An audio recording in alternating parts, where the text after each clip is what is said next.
Carson, a leader of the city's ROTC program at the time, may have been among the invited guests at the $10-a-plate dinner.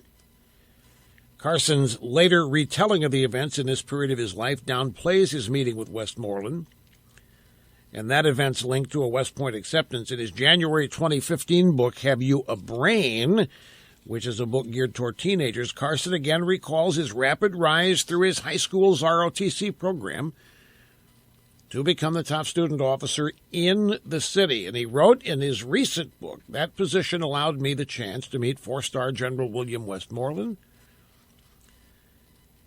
who had commanded all American forces Vietnam before being promoted to the Army Chief of Staff at the Pentagon in Washington. I also represented the junior ROTC at a dinner for Congressional Medal of Honor winners, marched at the front of Detroit's Memorial Day Parade as head of an ROTC contingent, and was offered a full scholarship at West Point. Now, Carson said he turned down the offer of admission because he knew he wanted to be a doctor, and attending West Point would have required 4 years of military service after graduation. Cecil Murphy, who ghost wrote Gifted Hands, told Politico that his memory of Carson's exchange with Westmoreland was hazy. My gut response is that it was not a private meeting, but there were others there.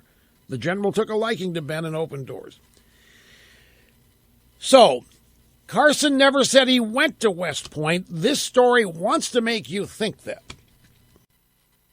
Okay, having set the table on this, I think I have a pretty good idea what happened here. But first, I want to tell you something. There is nothing in this article that demonstrates that Ben Carson did not meet with General Westmoreland. He says he met with General Westmoreland, and he did. There's nothing in the article that says that didn't happen. There is nothing in the article that demonstrates Westmoreland offered him a scholarship. Nothing in this article demonstrates that he was offered a scholarship, meaning to help him. Carson may have assumed it was a scholarship. He's a teenager. He's a kid. He doesn't know West Point works. There are no scholarships because everybody's expenses are paid. That's part of the drill. Getting into West Point is a bit of an honor, but it's also a commitment to the U.S. military. You owe them years of service after you graduate.